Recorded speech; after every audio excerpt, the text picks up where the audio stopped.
If it's not obvious to you, the reason why the story of Esau and Jacob is so important is because of this. The promised land was promised to who? For the Jews and for Christians, they insist that it was promised to Jacob legitimately, and thereby there are no more questions to be asked. The fact that the swindle did take place, this was God's will, and therefore the promised land is to be promised to Jacob.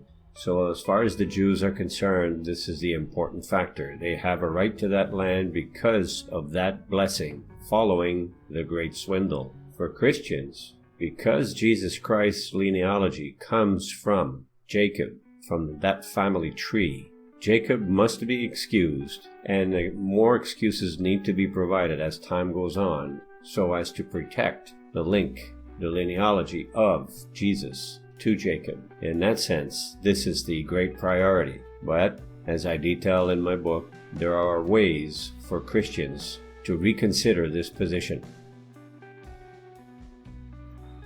Now, if you've read the story in Genesis 27, you know as well as I do that in the mind of Isaac, the blind old man at that point believes that he is talking to his son Esau. He doesn't believe he's talking to his son Jacob when he passes the blessing and says, "Blessed is he who blesses Esau, and cursed is he who curses Esau."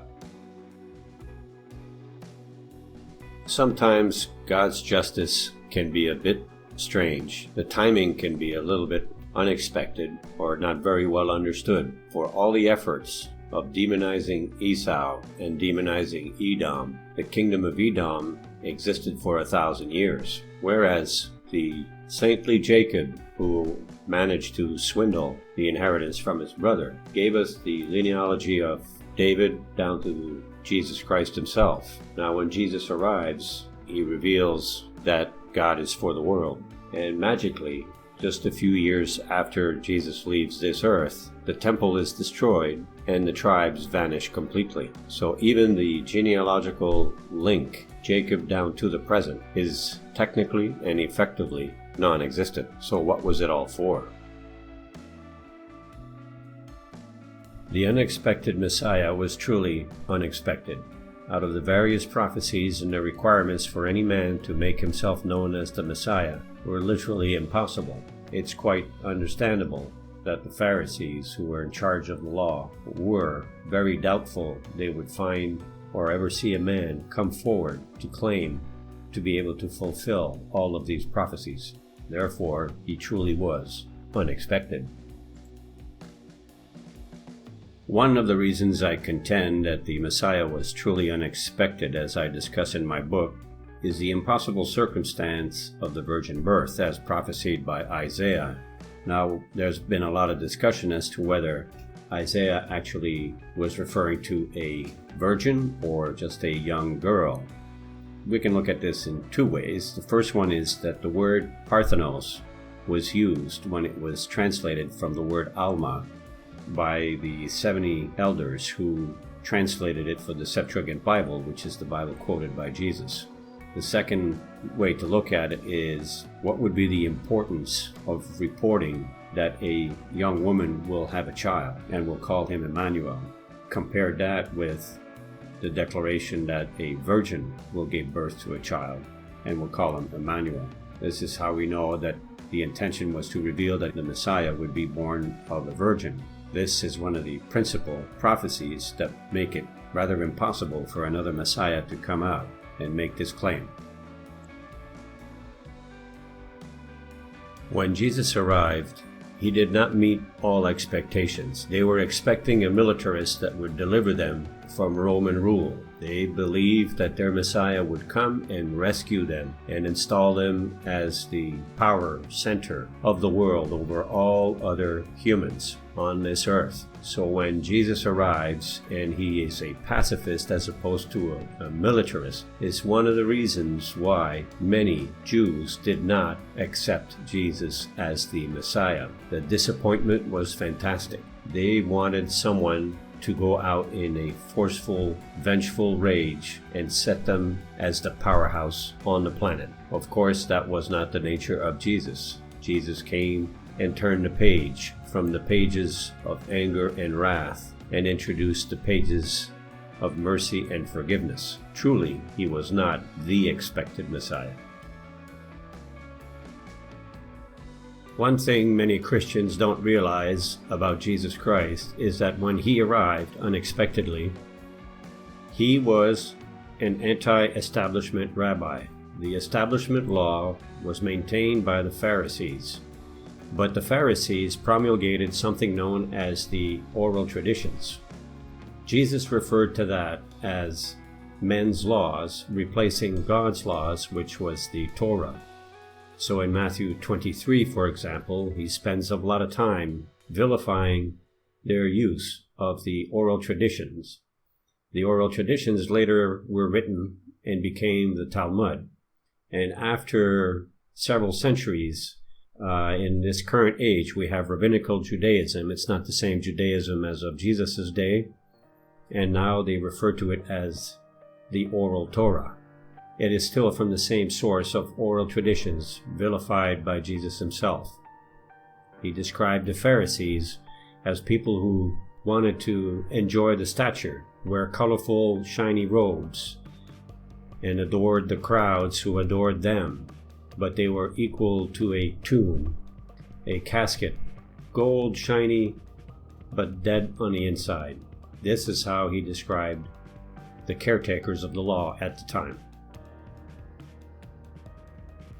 Jesus did and said certain things that I have found to be very interesting.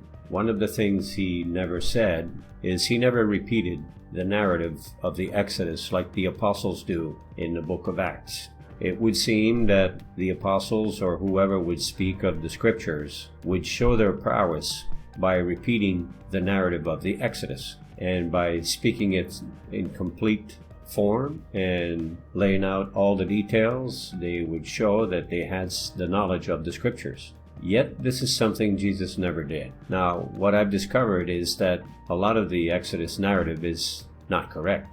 And knowing today that this narrative as written in the Bible is not correct, it gives me some satisfaction to know that Jesus, who claims to be the Messiah, as I believe him to be, did not regurgitate a story that would be known to be seen as false later on when we would have the knowledge and the technology to seek out the truth on these matters. So I get some satisfaction out of the things that he did say and out of the things that he did not say. An additional thing that he said is he told the Pharisees that their father was the father of all lies. Christians believe that he's referring to Satan or the devil. I'm inclined to believe that Jesus was not referring to Satan in this case. The father of the lies is truly Jacob. That is the father of all lies. He further discounts Moses' great accomplishment of leading the Hebrews out of Egypt and over to Mount Sinai and revealing them the 10 Commandments. And Moses, as having been said in the book of Genesis, to be the friend of God. But Jesus discounts Moses by stating that Moses only gave you manna. That's all Moses did. Meanwhile, I'm here to bring you the bread of life. These are incredible statements. One of Jesus' greatest offenses is by suggesting that the Hebrew Israeli God, Yahweh, is a God for all mankind. This is a great insult to the people who believe themselves to be the chosen people.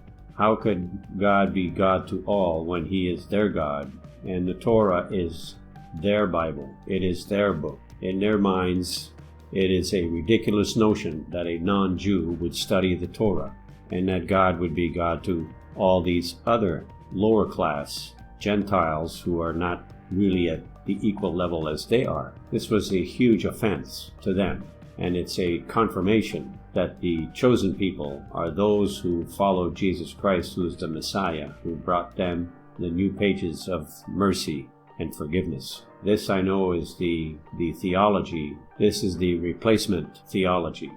And the replacement theology gets itself mostly canceled out of the book of Revelation, which is another matter altogether. So when Jesus claims that the Hebrew Jewish God, Yahweh, is for all mankind, the notion of the chosen ones before Jesus' arrival finishes when he arrived.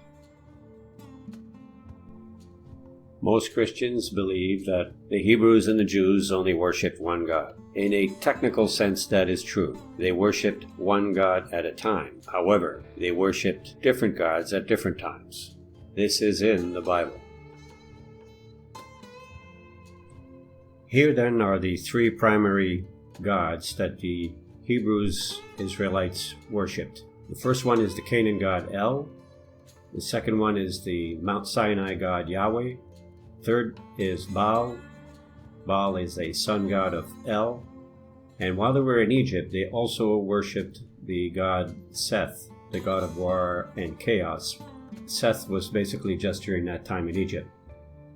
Now we know that they changed gods occasionally, as people do here. They change religions here when they believe that their prayers have not been answered. They believe that God is not hearing them, that maybe they're at the wrong temple, at the wrong church, at the wrong synagogue, and therefore they need to go somewhere else, and maybe with some convincing from some people.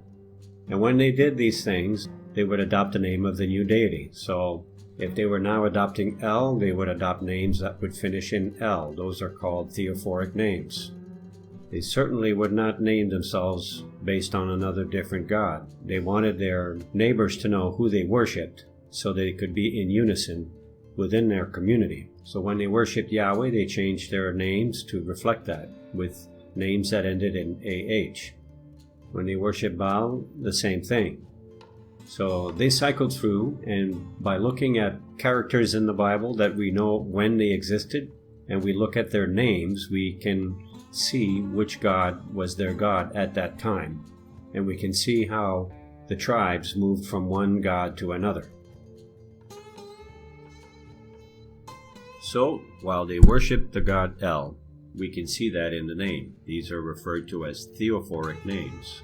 So the theophoric names ended with El, representing their current deity, from Ishmael, Daniel, Ezekiel, Michael, and Israel, and many, many, many others, such as Gabriel, and so on. All of those names applied to people who worshipped El at that time. That was much more significant back there than it is today. Today, these names don't have such a significance because the link has been lost. This book of mine reintroduces this as we try to decipher exactly what happened and determine what we need to consider for the creation of a new Bible.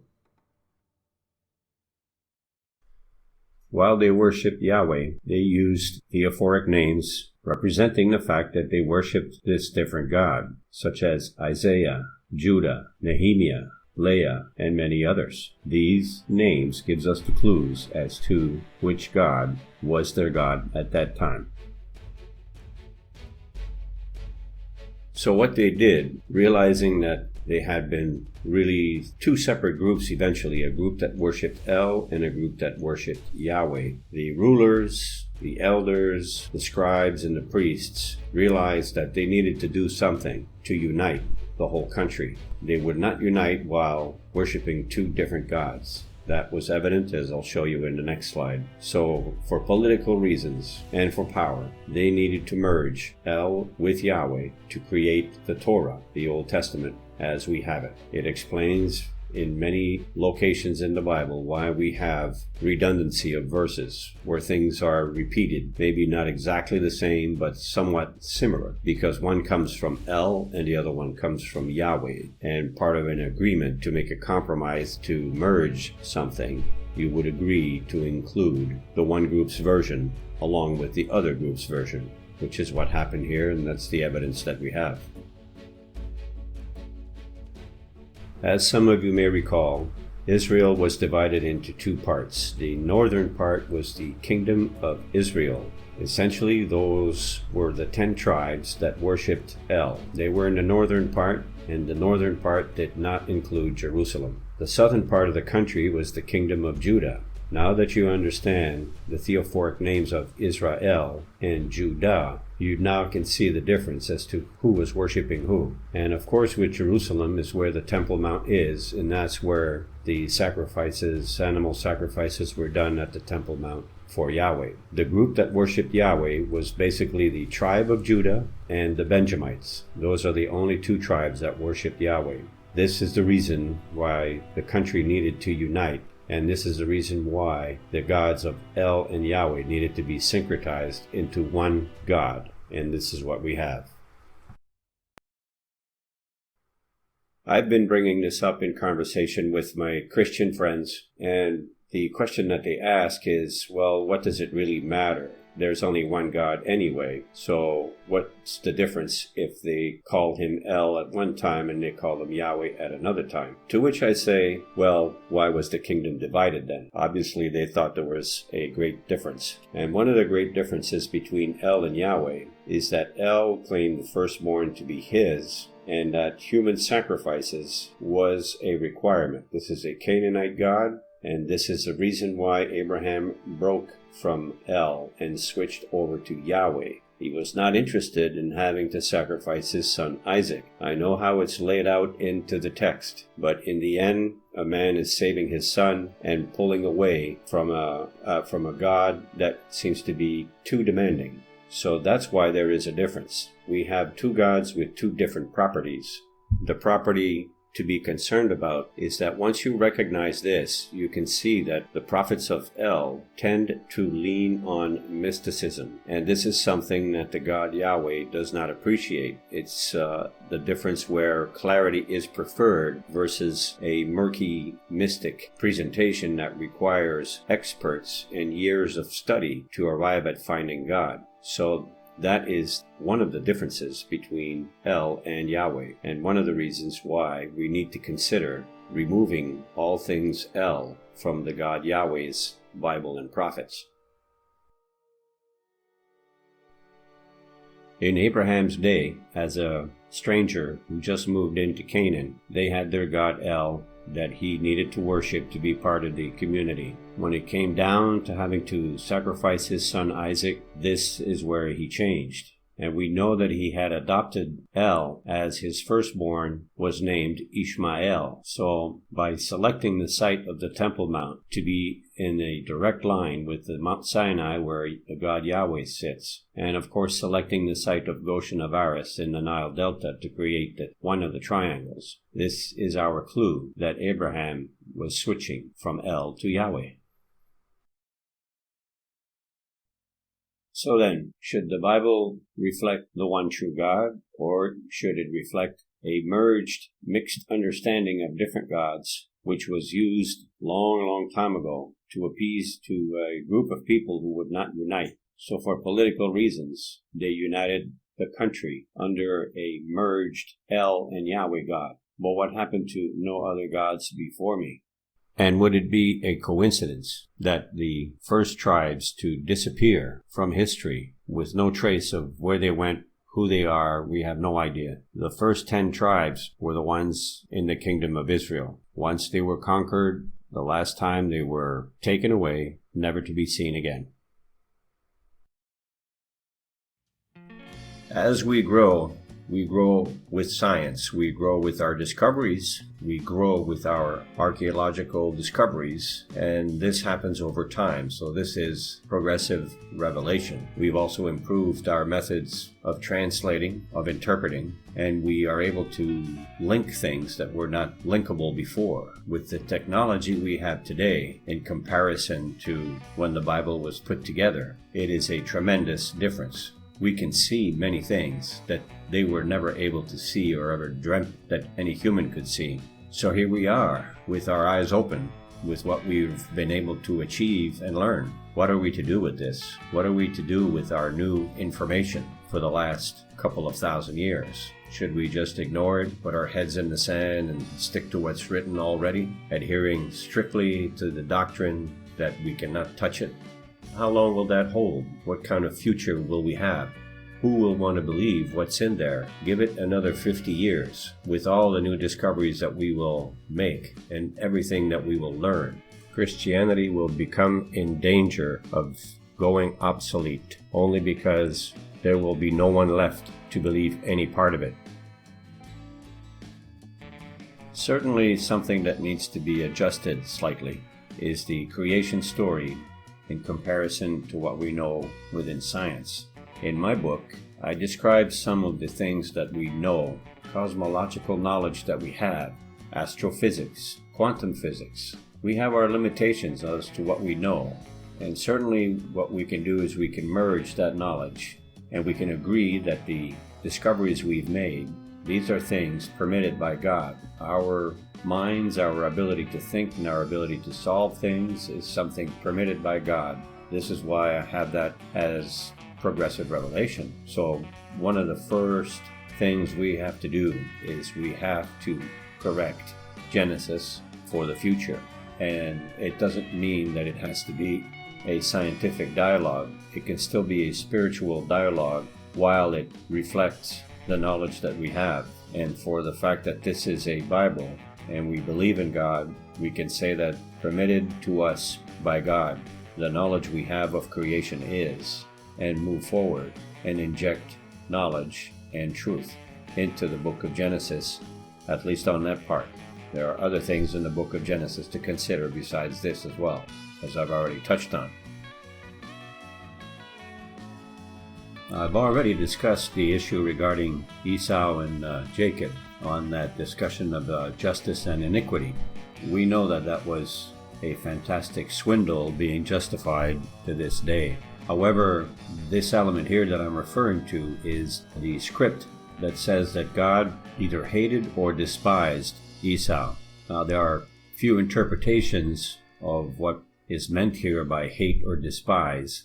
It goes down to something as light as loves lesser. Regardless, because of this verse, it seems to imply that the Bible talks about both destiny, predeterminism, if you will, while it talks about free will. It talks about free will in the essence that you can make a choice between sinning and not, between doing right and wrong. And so if you do have the free will, we need Jesus Christ. If you have predestiny, not so much, because it doesn't matter what you would ever do. As an example case is Esau. Long before he's born, he is despised, set up to be extorted and swindled according to God's will. These are the things that need to be corrected. Obviously, if we are proceeding with God and we are proceeding with Jesus Christ, we therefore must proceed with free will. And as we do so, we must exclude such things as predeterminism or destiny. To better understand this progressive revelation, as I refer to it, I give the example of my discovery of the triangles of Mount Sinai.